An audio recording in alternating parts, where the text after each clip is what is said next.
Welcome, everyone. Thank you very much for coming out tonight. I'm Dan Gottlieb. Margate citizens questioning the beach project. We were formed in mid-August. MCQPP, for short, was born out of some frustration that resulted from not being able to get some very important questions answered. A lot of those questions remain unanswered weeks after the Army Corps of Engineers came here to present the project to the citizens of Margate. Along with myself, our executive committee consists of former Mayor Vaughn Reel, Glenn Klotz, and Sharon Simon. In addition to our executive committee, in less than 1 month, we have had well over 100 citizens, probably over 200, voice their support for our mission. What exactly is our mission? We want to provide truthful and factual information to the voters of Margate. One caveat: we're not scientists, we're not coastal engineers, but we've been talking to several of these experts. And we intend to have another meeting on October 29th and have an impartial expert as a resource to help all of us better understand the real costs and the effectiveness of a project that will change our beach landscape for a very, very long time. Tonight we're going to walk you through as much as we know about the project and the project's contract. We will share with you our questions and give you some of the answers, at least the ones we know the answers to. The answers we don't have, and any questions you have that we haven't thought of, those questions will be compiled and forwarded to the commissioners with a request for formal written responses. Our next meeting on October 29th, we will present the commissioners' responses to those unanswered questions. At this time, I'd like to welcome up to the stage here, former Mayor Vaughn Reel. So we want to make sure there's no spin here. We're trying to pull as much spin out of this and provide you factual information so that you go in to cast your vote on November 5th. You're an informed voter. What we're going to do tonight is walk through a brief history of the Army Corps' project as it relates to the Apsecan Island. We're going to go through our understanding of the project as it's proposed, our understanding of the costs. We don't have a contract, so we're looking at vendor's contract as our best guidance. We don't have final plans, so we're going off of many, many interviews with many different department heads, an awful lot of reading, and an awful lot of research that's been provided by a lot of people. But before we do that, just to lighten up the room just a little bit, gotta start with a joke. How many people in the room are golfers? All right, we got a couple of golfers. You all get the joke anyway. 2 golfers got out of work early. They go to the club, get on the first hole, immediately shoot, and they find these 2 guys who have left work, find they're up behind 2 ladies golfing. And one guy turns to the other and goes, geez, now we're going to be stuck all day. The guy says, don't worry about it. I'll go up and I'll take care of it. He gets halfway up to the hole to get to the ladies, turns around and he starts walking back. The guy goes, what happens? I thought you were going to take care of it. The guy goes, I can't do it. I said, why? He says, it's my wife and my mistress. The guy says, don't worry about it, I'll take care of it. So the guy starts marching up the green, marching up the fairway, gets halfway up, turns around and he walks back. He says, I can't go up there. The guy says, why not? He says, small world. All right. So we got the room a little bit light. The reason I wanted to do that, we have a lot of people in the room. We're all neighbors. Some of us, many of us are friends. Some of us are family. And we might be on different sides of the issue. We might not be deciding on the issue. Tonight's purpose of the meeting is to provide you information. At the end of the meeting, which we're hoping is going to be less than an hour, we're going to push a bunch of information at you. We're hoping to have somewhat of an open mic where you can ask questions. We don't want opinions. We don't want questions like, why not? We want good, substantial questions. If you don't have one, don't need to speak. But what I'm looking for is not an opinion. It's not, I hate this project or I love this project. It's just, how does this work? What's this going to cost? Can I see a show of hands? Can we all abide by those rules so we have a nice civil meeting? Good. Perfect. All right. With that said, as Dan mentioned, we're not scientists, we're not engineers. But the committee and the folks that are supporting the committee, we've done a lot of work. I'm going to tell you, probably 50 open requests, 40 open requests. several interviews with department heads, not just of Margate, but with our neighboring cities. I've been in conversation with a coastal geology expert. We intend on having him at the October 29th meeting. We've been in contact with several coastal engineering firms. And we actually have a representative from the firm that I think we're going to engage right here, who's also going to be there. When they come on the 29th, because we're not scientists, we're going to ask them to address a little bit about the science of this. Tonight, what you're going to hear again is history, what our understanding of the proposed project is, our understanding of the associated costs, some of our questions and some of our concerns. As you walked in, you should have received a survey. We're hoping that you will fill out that survey, and as the presentation is going on, if you come up with additional questions, we're hoping that you will write them down, because we are serious. A list of questions is going to the mayor and commissioners. We want them to answer these questions. They may already have the answers, they just haven't put them out on the street. We want them.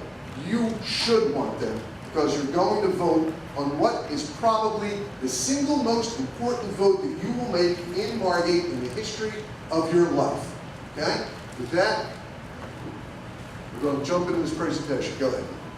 So, the history of the Absecon Island project, we were first asked to participate in 2000. Now, the Absecon Shore study actually started in 1996, and we have a reference to the website at the end of this presentation. So you can actually go in, and if you have insomnia, you can read the Absecon Shore study, where you can listen to the replay of this presentation. From 2000 to 2010, there were 3 administrations that were asked to vote on this. 2 of the 3 voted no. In fact, a little inside joke here, I think everybody knows, Commissioner Rim, Commissioner Smith, and myself, we disagreed on a lot of things. We all agreed on this one, okay? Just some fact for you. The 3rd administration didn't even consider the project. So now we're on to our 4th administration, and 2 of the 3 commissioners haven't shown support for it. That's a little bit of the history of the project. It's not been real popular with the commissioners. Go. Okay. Ventnor 2005. 8 years, there was no funding for beach replenishment. This is what happens when you don't re-nourish these things. Okay? There were a large segment of the project that degraded, and it actually took away all the recreational area. That is Ventnor. This is the current ordinance that Margate has. And I know Commissioner Wren is in the room, I'm not going to put him on the spot. My understanding is that, from reading all the notes, there's a lot of them, that when the Ross, Wren, and Markowski administration was approached by the Army Corps of Engineers, they had many, many questions that weren't answered, or weren't answered at all, or weren't answered sufficiently. As a result, they had the forethought, the foresight, to pass an ordinance that said if the Army Corps ever comes back here and does this again, at least 2 of the 3 commissioners must agree to sign this contract. Once they agree to sign this contract, then it must go to a binding referendum. Once it goes to the binding referendum and it passes, then work can begin on this project. Right now, when we go into that booth on November 5th, it is not a binding referendum. The administration has chosen to put this in our laps. I'm not questioning their judgment. I'm just saying right now, it's in your laps. We're going to show you the referendum question at the end, so you can see the question that's going to be asked of you. But the appropriate, I assume that the other commissioners that passed this ordinance, Ross, Wren, and Markowski, were trying to get the sitting commissioners to fully vet the project before it landed in your laps. It's the only thing I can assume from reading all the notes. I can tell you when Sig, John, and I were in office, we went through this in detail. And the fact of the matter is, we came up with almost the identical set of questions that weren't answered or weren't answered sufficiently. Okay? Behold, Well, there's one thing on that, it's passed it, leave it there, Glenn, it's okay. If you vote yes on this, in theory, it's one of the questions that we're going to pose to the commissioners. I'm sorry, if you vote no, if you vote this down, what we're going to ask the commissioners, does that mean we're done with this? Or are you still intending, two of you, to vote yes and then put us through a second binding referendum? Flip side of that. If we all vote yes, in practicality, we're also, unless they rescind the ordinance, we're all supposed to go for another binding referendum election. So we're going to get to do this twice potentially. Hurricane Sandy. I think almost everybody knows this. Margate, despite what a lot of people believe, fared very well in Hurricane Sandy relative to Atlantic City and Ventnor. The fact of the matter is, for all of our communities, it was more of a back bay flooding issue. It wasn't wave action tearing apart the front of our beach block properties. We also had sand in the streets that a lot of people considered as damage. That sand in the streets came from an innocent, well-intentioned, but significant mistake. Normally, prior to a large storm, we push sands in front of our scuppers. Now, these are terms some of you may not know. A scupper is a little hole at the bottom of the boardwalk bulkhead at the end of our beach blocks. If you go up there, you'll see it. It allows storm water to drain out. Before a major storm, we block those scuppers so the water doesn't come shooting through it. What the city did this time around, well-intentioned, was they built a 4-foot wall of sand all the way up to the top of every bulkhead. The way the bulkhead is supposed to work, it's supposed to take the wave action's energy and throw it back at the oncoming waves. What we actually did unintentionally was we created a ramp for the ocean to bring the water and the sand over top of the bulkhead. Mayor Becker actually said, yeah, probably our fault, okay? We have a foundational expert that's going to come in and say, yep, that's exactly what you did. But we're not laying blame, we're just saying, we want you to understand, that's why we had more sand than usual in our streets, okay? It wasn't because Superstorm Sandy picked up the sand and threw it on the streets. We actually invalidated our bulkhead system unintentionally. And I don't know if you call sand in the street damage anyway. If it's in your house, it's damaged, and I know some people who had it in their house, and, well, I'll leave it there. There was a ramp that did that. South of Long Beach Island, because this was predominantly a back bay flooding event. What you see here is North Barclay Avenue behind Margate Gardens. This beach project does nothing for this. Okay? All of our flooding came from the beach bay, not all of it, but the large majority of it. So one of our questions to the commissioners is going to be, are our resources being misdirected here? Shouldn't we be focusing on the area that is getting the most damage and the item that is causing the most damage? Okay? Now here's the proposed project, and I've discussed this at length with several people involved. This thing's going to start about 20 feet from the bulkhead. There are some areas right now in the draft template where it starts only 10 feet from the bulkhead. And in those areas, there is serious concern about how you get behind there to drain it, and how you get behind there to clean the trash out of it and maintain it. At 20 feet, they're saying that the water will drain, and we're going to talk about drainage in a minute, by one of my favorite terms, percolation, which I always thought had something to do with coffee. The dune height is going to be 5 to 7 feet above elevation. So I'm a little over 5 foot, so probably, I'm 6 foot, so it's probably going to be about this high. To give you a perspective, it will be above every bulkhead that we have, including the new real tall bulkhead on Lancaster Avenue. Here's why. Even though it's only 5 to 7 feet above elevation, when you're standing on our street ends, a lot of our street ends are actually below the elevation of the sand. So if your street end is only at 4-foot elevation, and the beach is at 7-foot elevation, and the dune is at 5 to 7 feet above that, it's a pretty big object, okay?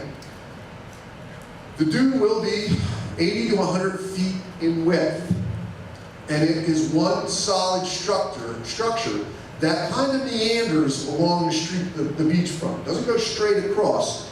As the profile of the beach curves, it will curve a little bit, but it's one solid 5 to 7 foot tall, 80 to 100 foot wide structure. In front of the dune, there will be at least 200 feet of beach. Let me give you an example. On Mansfield Avenue, we don't have 200 beach at high tide, low tide. So the first thing on Mansfield Avenue, you'll walk across. Somewhere they're gonna have a 20-foot or a 10-foot spot. I hope it's 20. Then you'll go over the dune, and then they're going to essentially push back the Atlantic Ocean 200 feet. Okay? Go ahead. In order to get up and down, according to the plans right now, in order to get up and down, first you go up our bulkhead steps, then you go down the bulkhead steps, then you traverse the spot behind the dune, usually about 20 feet. Then you will go up a 25-foot ascent on a 45-degree angle. You'll then traverse the 60 to 80-foot dune, and you will go down about 25 feet on a 45-degree angle. If it's fresh after a rainstorm, you'll probably be on the street side walking through a nice deep pub. Go ahead. Margate we actually have closer to 15 accessible points when I include Lucy and the truck ramps. But we have 12 that are essentially cut-throughs, handicap accessible cut-throughs. We have plans, I think, approved for another 2. And it was the goal of one of the commissions to do them on every street end. On those streets where you have the cut-throughs, and we don't know, because this is not addressed in the plans either, if they're planning on making these same 12 streets accessible, what you will have is you will have, once you go through our cut-through, you'll go through a crisscrossing ramp up the side of the dune, traverse the dune, and then go down another crisscrossing ramp on the other side of the dune. Now, I'm hoping you guys are getting this in your head, because a lot of people, when they think of the project, think of Ventnor and Atlantic City. There is a huge difference here, folks. We don't have a boardwalk. When you go to theirs, you're already halfway across because you're on the boardwalk. We go over our bulkhead, then we go up and over, okay? So if you are disabled, elderly, or you got a stroller with you, you're using the accessible ramp. Now, the way that the accessible ramp works, ADA guidelines, you have to have 1 inch, you have to have 1 foot for every 1 inch of rise. And I'm getting a little heady here, I'm getting into the weeds, bear with me. That means for a 5-foot elevation, you need to have 60 feet of ramping on both sides. For a 7-foot elevation, you need to have 84 feet of ramping. So it goes up, and then it goes up, and then it goes up, and then it goes up on both sides of the dune. If that gets washed away, like you see here, you no longer have access on the beach side of the dune. That's an actual picture from Ventnor. Good. Drainage. What they're saying right now behind the dune, the plan right now, not what they're saying, the plan behind the dune is to allow for percolation to take care of the stormwater drainage. Most of you probably know, on all but maybe 4 streets in Margate, our stormwater runs from Atlantic Avenue to the beach block. That's why we have the scuppers. And then what we do is we dig a trench after a big storm to drain that water down to the ocean front. Well, you can't do that anymore because you have a 5-foot to 7-foot high, 80-foot wide dune that you can't dig through. So that water sits there. And the hope is that, the belief, the plan, is that the water will percolate. It will get absorbed. Part of the issue here, part of the concern, is that in some of the areas, the front side of the dune, the ocean side of the dune, is higher than the back side of the dune. And if we have a high water table, so we've got a high tide, a full moon, a nor'east tide, your water's already up there. It's not draining anywhere. So there's some concern there. The other concern, a lot of folks probably don't know this. It's amazing what you learn when you're in public office for 4 years. We have 5 outfall pipes. It's a full drainage study to see the quality of the water that is actually landing on our beaches, because that water's coming off the street before we pump it into where we're swimming. Also concerned with the outfall pipes. They're safety hazards. Okay? At low tide, you're likely going to see them, particularly after we have some erosion. You've seen them. You see them in Atlantic City. You see them in Ventnor. It's those big black pipes. Okay? Margate's Beach. Extending the Margate Pier. How far will it need to be extended? Who's going to pay for it? Who's going to pay the ongoing maintenance? My belief is that the Army Corps had a date to meet with the folks at the Margate Pier, but it's an unfortunate event, so that had to be delayed. So there's still no plan on that. We don't know who's going to pay for it, at least the initial placement, and we certainly don't know who's going to pay for the maintenance of the additional property that they're getting there. Protection. These are some of the major questions that we're getting from people when they call us and send us emails. How long will it protect the beachfront homes? I think everybody now knows that it's not going to do anything but protect the beachfront homes. Okay?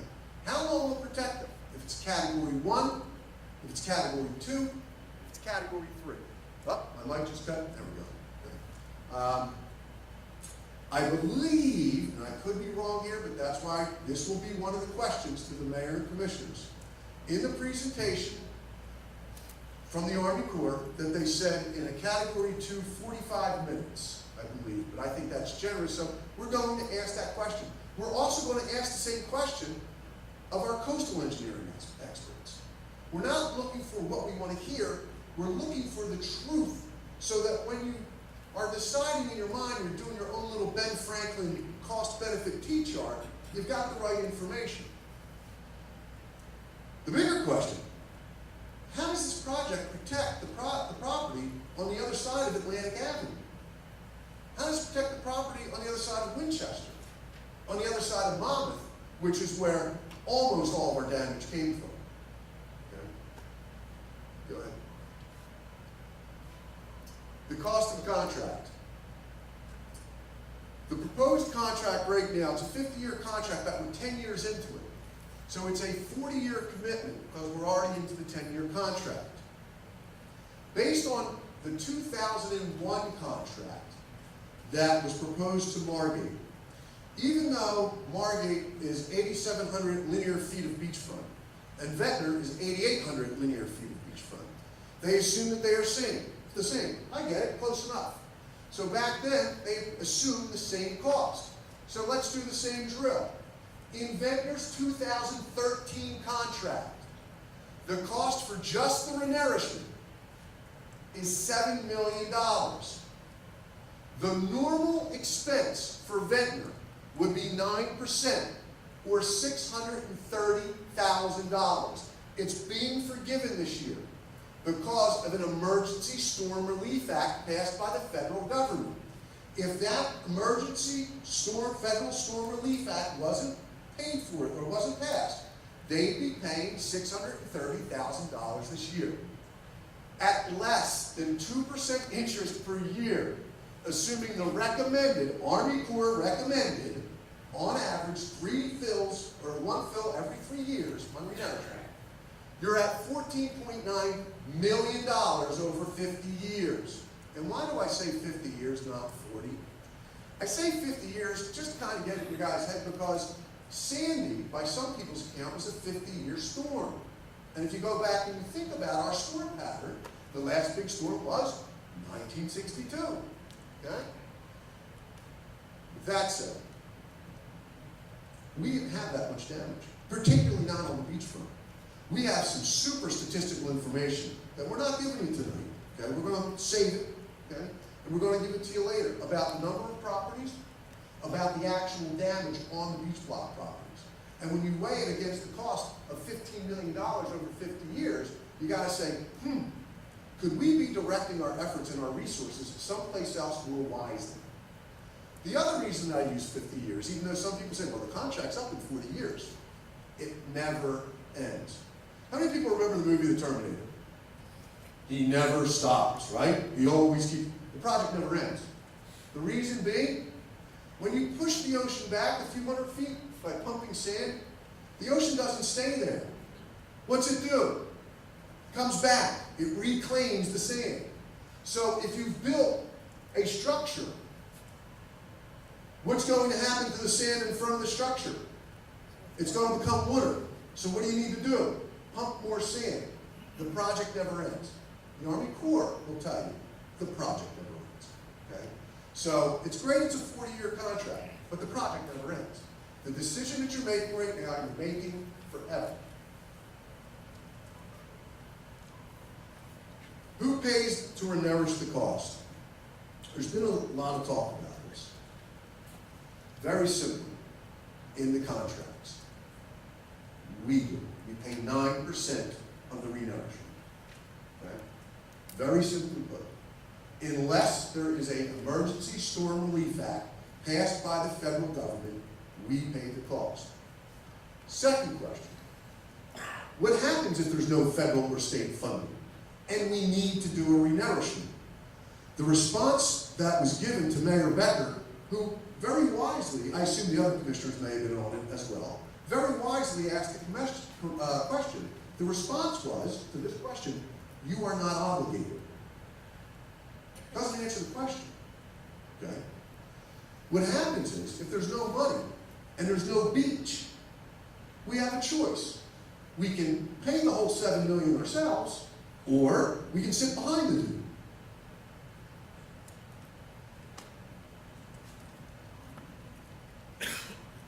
Cost of maintenance.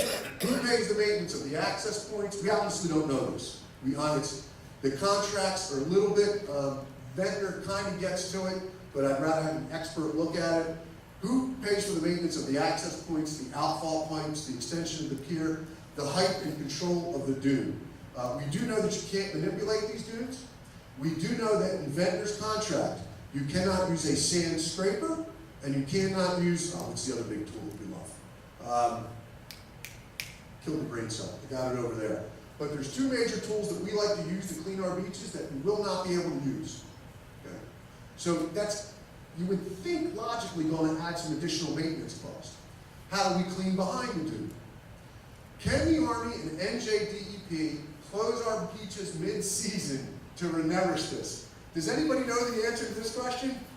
Because we didn't, but then we saw the article in the press 2 days ago, where a vendor said, thank God they delayed the project because they were supposed to be on our beaches in July. Could you imagine closing Huntington Avenue Beach in July? Go ahead. Easements. Our understanding is that there are 12 property owners that have easements, that have riparian rights. They technically have the rights to the beach in front of their house. The Army Corps and the NJDEP need to get an easement to have the right to go on there and manipulate that. Question is, how much is it going to cost to get those easements? We do know that 2 people have willingly given them the easements. I think as the information starts to come out, they may want to take it back, okay? Because other people may say, buck up, pay me. Other people may say, not over my dead body. And then the question is, what about those holdouts? Can you have a situation where the city or the state exercises eminent domain to take their property, take their riparian right away from them? I don't know. It's a good question we have. These are all questions. So we don't know. Local control. This we do know a little bit about. We do have questions too. But who then has control over what streets are going to be accessible? Where can we move the sand? Do beaches become quasi-state parks, which brings on a whole new set of regulations? What tools can we use and where? We know 2 tools that we can't use. What do you do about the lifeguard shacks? Ventnor has most of theirs up on top of the dune because they're actually extensions of the boardwalk. But what don't we have? A boardwalk. So when people say, oh yeah, they've got it in Ventnor, it's a little bit different. We are a different community with a different beach profile, by the way. What you're probably going to hear when all this starts to come out is that Margate has some of the deepest, structured beaches of the entire island. Could the NJDEP arbitrarily set access times? Could they mandate, there's my topic, restrooms. Could they mandate restrooms and showers? And could the NJDEP mandate parking for our beaches? We don't know these questions. Okay. When you sign a contract with the Army Corps of Engineers, it essentially excludes Margate from FEMA emergency funding for our beach. Let me explain that. Currently, if our beach is washed away in a major storm, we can apply to FEMA and get funds to re-nourish our beach. If we sign the contract with the Army Corps of Engineers, we don't believe that's true anymore, so we are asking that question. That can be problematic, particularly if they say, no, we're not ready to come back yet, guys. Okay? And if there's no emergency storm relief signed by the federal government. Politics in the project. These projects are all congressional earmarks. Okay? These are the things you hear them fighting over in Congress. Future funding can change. Just because they're funding for this project right now doesn't mean it'll be there in the future. In fact, it's not part of the baseline budget. It wasn't in Bush 1's budget. It wasn't in Clinton's budget. It wasn't in Bush 2's budget. Funding occurred from 2004 to 2011. That's how Ventnor got that big cliff there. So, if federal and state funding disappears, we have a very, very difficult decision as a municipality. This one's a point of contention when you read the referendum question. And I suggest you read it carefully. We are going to ask the questions very carefully to the commissioners and mayors. What happens if the public votes 51% against joining this project? In theory, 2 of the commissioners can still vote yes to join the project. And practically, under our current ordinance, it would force us into a binding referendum. So we'd be doing this all over again. Possibly within the next 4 months, 3 months. So you get to hear me do this all over again. Yeah, we'll pass the other thing on that. Pier extension, free. Is it really free? You got to deal with pier extension. We don't know who's paying for that. The easements, we don't know who's paying for that. The drainage, we don't know who's paying for that. The maintenance, we know who's paying for most of that. Us. The renourishments, we know who's paying for that. Okay? So, there's been this term free out here. And guys, we're going to put up the ordinance and the referendum question that you're going to ask. And even in the referendum, it tells you that the initial placement of some of the items is free. They don't know about any of the other items. But the practical fact is, these renourishments aren't going to be free. They're probably going to run close to $630,000 per foot. Right? Oh, there's the referendum question. And I'm going to actually give it to you. Yeah, okay. This question, if approved by the voters, I'm giving you the interpretive statement. Okay? This question, if approved by the voters, will give direction to the Margate City Board of Commissioners to enter into a cooperative agreement so as to implement the aforesaid Absecon Island Shore Protection Project. The Shore Protection Project will include a beach renourishment, and the construction of sand dunes on the public beaches of Margate. The initial placement of sand dunes grass has been advised to be free. Costs for obtaining easements from residential property owners and the Margate fishing pier, as well as future costs of maintenance and replenishment, are unknown at this time. Okay? That's the way the referendum question reads. That was passed. Yet we're still hearing talk about this is free. Okay? So that's the actual referendum that you will, that's the interpretive statement. Now, we kind of agreed as executive committee, but I'm going to step over bounds here a little bit, just talk a little bit about. We're also going to ask the commission, if this referendum passes, based on the wording in it, can they actually then rescind the ordinance and say, we're assuming that you guys voted yes? Because practically, that could be done. The ordinance. Does anybody have questions? I mean, we've given you a lot of information. And, okay, some of my tone spins it a little bit, but I can guarantee you, as sure as I'm standing here, the stuff that we said we don't know about, we don't know about. The stuff that we know is fact. The incline, it's fact. The width, it's fact. The height, it's fact. Now, I will also tell you, we are 6 weeks from an election, draft plans. As such, they can't release them to us. I'm not buying that one. It's in Margate City's hands. It's in our engineer that we pay. It's a public document. We should have it. The question that we're also going to ask is, okay, you won't give us the draft plans. When do we get the final plans?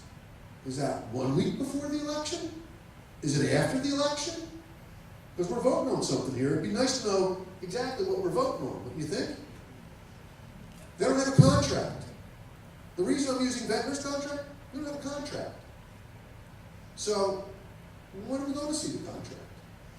We have copies of Ventnor's contract. You can email us. We'll send it to you. You can see where it says you can't manipulate the dunes.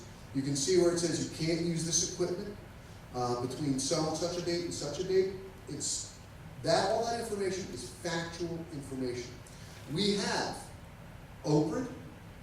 What is the number of houses that applied for building permits due to Sandy across the city and their addresses? And the breakdown between beach block and non-beach block is startling.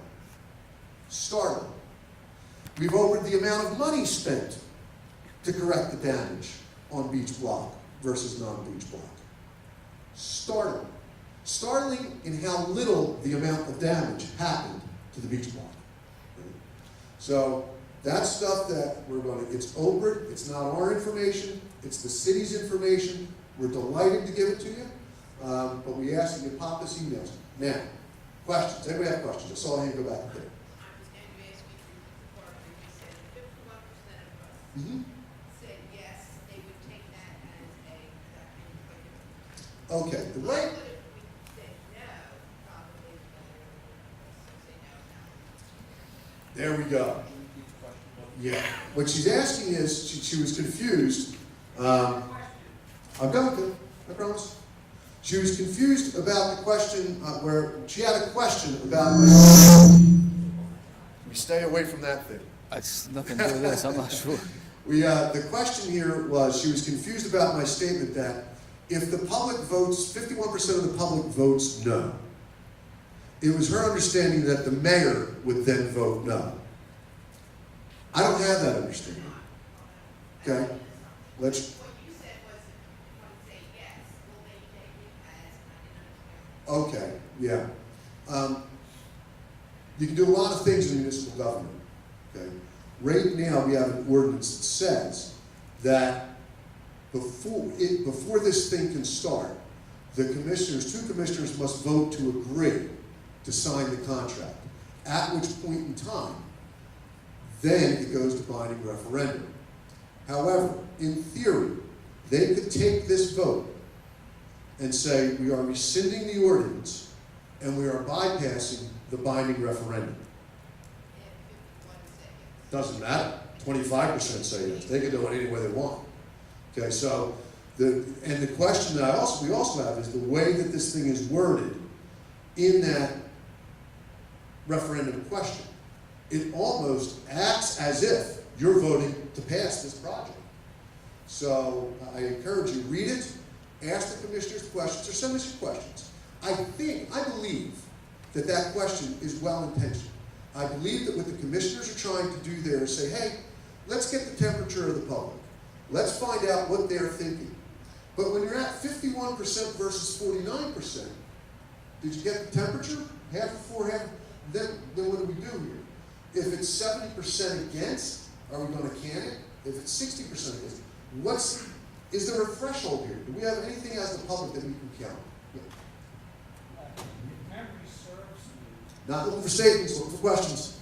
if memory serves me, we had a referendum that said that the commissioners had to have their binding referendum over a certain dollar amount, 2 million, I believe. Wouldn't that apply to this situation, is the question. That's a good question. That should add to our list. Did you get that? Dan, anybody? Okay. The question is, does the binding referendum about not spending money over 2 mil, does that impact us? That's a great question. Other questions? I'm still not clear. Depending upon the results of the non-binding referendum. The commissioners can do anything they want. Correct. That's it.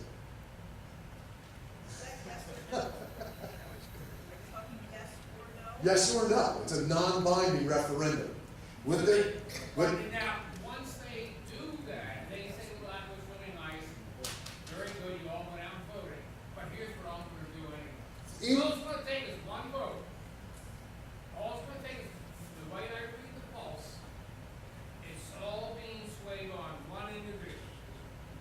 That's correct. So depending on which way Mike Becker goes, he could turn around and say, well, that was great circle jerk, Ooh, but, sorry, that's political. is that a technical term? But he can swing it any way he wants.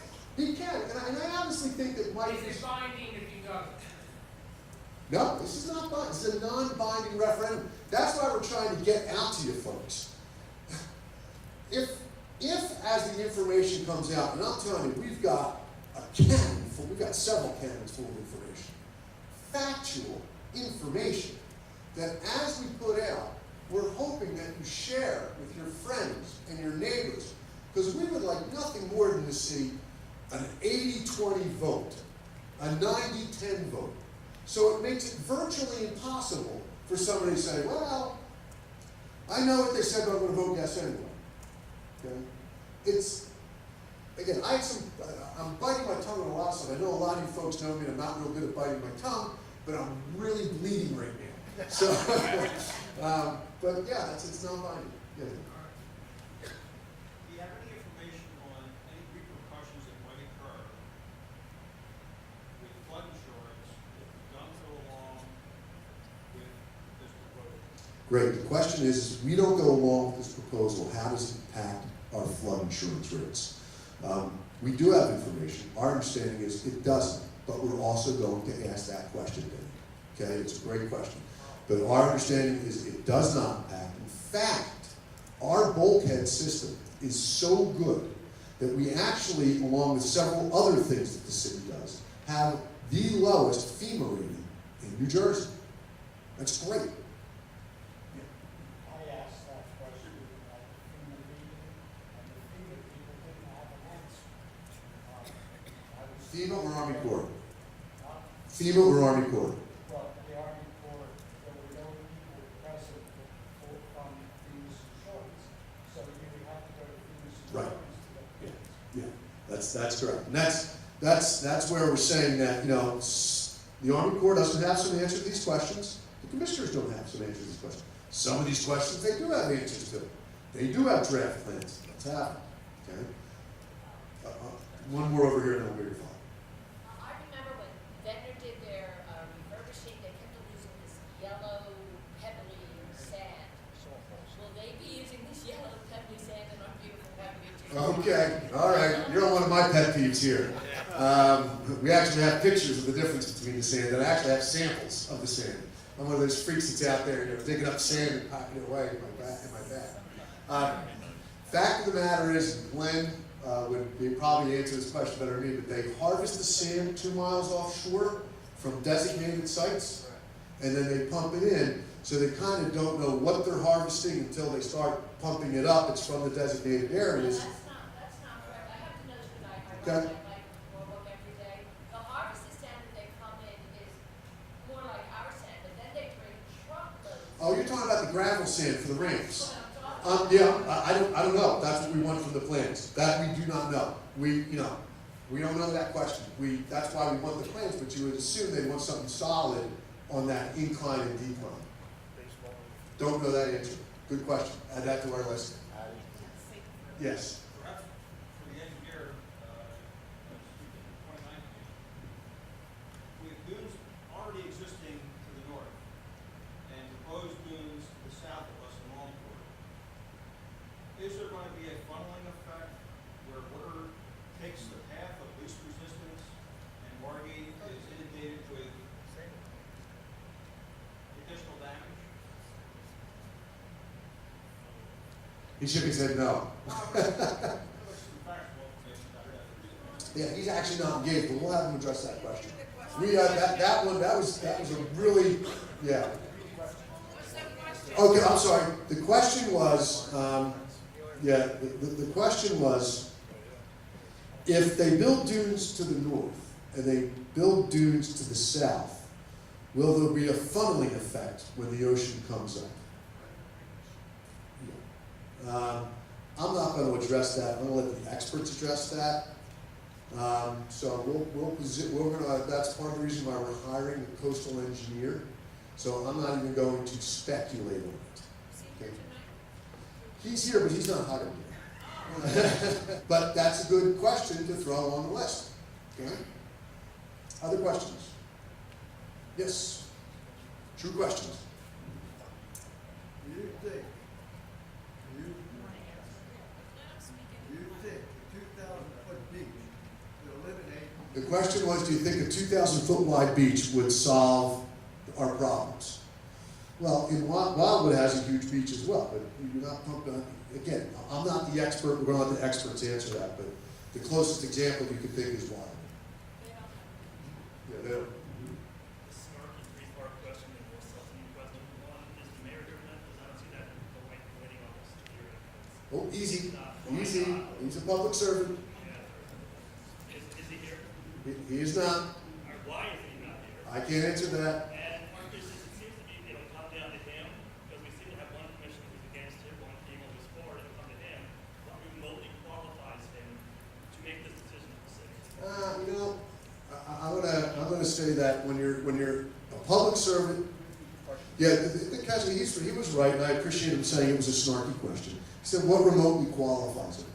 It's really, when you're in an elected position, particularly in this city, you're getting a lot of information from a lot of experts, and you're doing the best that you can. So I'm going to cut my, the benefit of the doubt on this one. There's a lot of questions that he's simply not getting the answer to. He doesn't know if they're going to shut it down at Piping Plover's nest. He doesn't know, what they're going to do about the drainage problems. He just doesn't know. They don't have final plans. They have draft plans. They don't have a contract. I disagree with the idea of going to a non-binding referendum without all this information. But the fact is, we're here. I think we need to wrap up unless we're getting real material questions. Because we want these questions. I happened to see the mayor on Channel 3, CBS News tonight at 5 o'clock. And if you get a chance, go on their website and watch that interview. He said, and I'm paraphrasing, that he doesn't know about the effectiveness relative to the cost at this time. So I took that as a fairly consistent thing that he's been saying all along, which is, I'm kind of conflicted here because I feel like we don't have all the information, and I don't know what the end cost is going to be relative to the benefit, if there is any benefit, or how long that benefit will last in the Category 3 storm. He basically said that in a very short snippet on CBS 3, 5 o'clock news tonight. Sharon, do you want to add something? Yeah, one of the people here was kind enough, this is actually the ballot question, they got this in the mail. And so it's on the back table if anybody wants to take a look at it. Great. So we have the ballot question back there for you. We're going to shut this down now. I do want to, can you go back to some Southern Resources Plan? There's a lot of good information out there. And I'm also going to tell you, be careful when you're reading information. You know, if you're reading information, try to source who's writing the information. You know, if you're reading a blog, or not a blog, but you're reading an article, and it's, you know, completely just butchering some topic, there's a chance that the person writing it has a bias. But some of this information here that we're pointing to is fairly unbiased and very, very informative. So we got that coastalcare.org, that's a pretty good piece. We suggest you go there. It really talks about how these projects kind of exacerbate themselves a little bit. So they actually speed up the erosion process by the angle that they create, the slope that they create. So you're actually recreating almost the floor of the ocean. You have the U.S. Army Corps' 1996 Absecon Island Interim Program. NJPPN, that's the Stockton Fellow, the Coastal Hazard Management, that's Norbert Sudi. He is actually the coastal geologist that we're in talks with. You have a couple other pieces there. If you can go to our website, here's what we're asking folks. I know there's some folks in the room that are pro-project and some that aren't decided. Even for those that aren't decided, and maybe even for those of you that are pro. For us to hire coastal engineers, for us to rent this room, it costs money. So for any of you that can make donations, you want to go to, there you go. They can be sent to MCQBP, P.O. Box 3228, Margate City. You see our email up there. Our next public meeting is scheduled for 7 p.m. on October 29th. Really, when you get emails from us, please folks share them, because a newspaper article, God bless the press, God bless the newspapers, God bless the radio, they only have so much time. It's pretty heady stuff. You need to get good information. So we're really asking, become part of the process. If you want to make sure that, hey look, if you lose an election, you want to make sure that you lost to somebody that's very well informed. Let's make sure everybody in Margate is very well informed about what exactly we're doing here. With that, my mouth hurts, I've been talking too much, I'm going to turn it over to David. Thank you, Vaughn, that was excellent.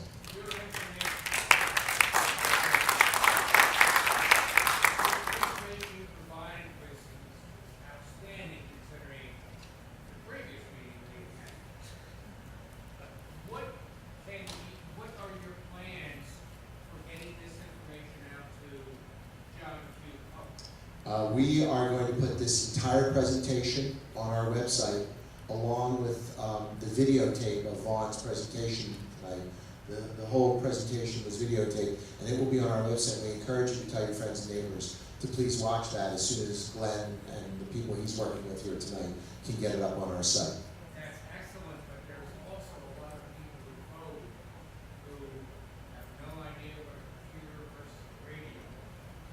Yes, we hope that through what you saw, the amount of work that we did tonight, through our PowerPoint presentation, the research we did, and I appreciate your comment about you learned more tonight than you did at the Army meeting.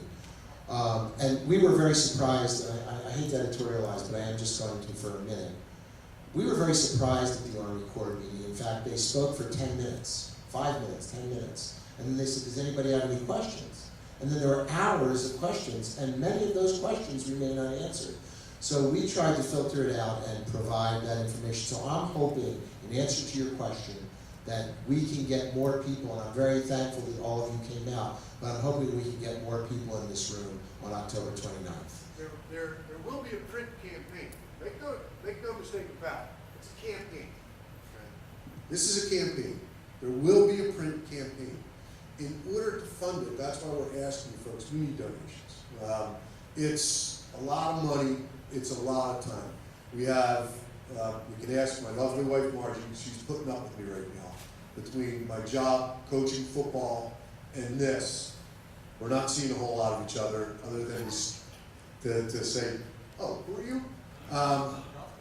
but not only golf course. But with that said, we need money to make the print happen. We need money to make the radio happen. We need money to pay for a coastal engineer, to pay for a coastal geologist. Yes.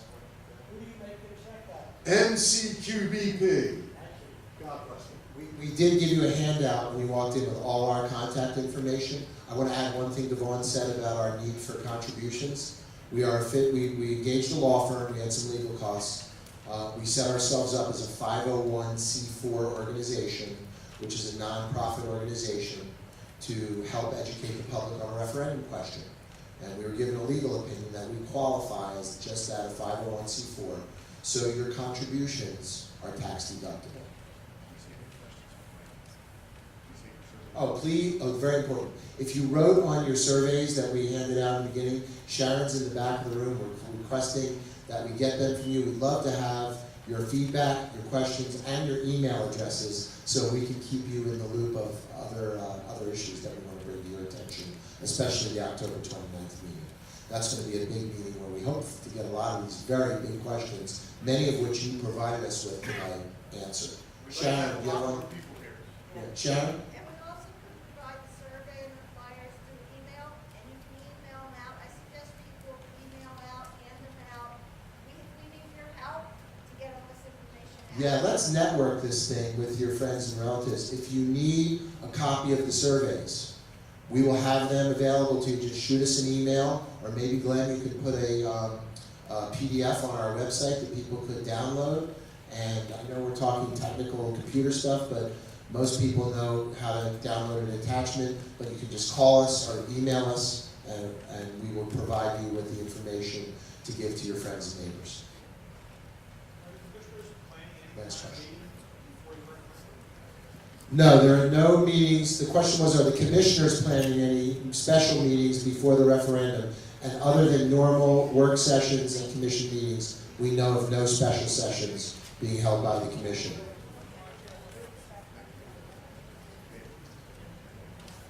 No, we didn't have any expectations. Everyone, thank you so much for coming. We appreciate your time. And please, we'll see you on October 29th. Have a great night. Thanks for coming.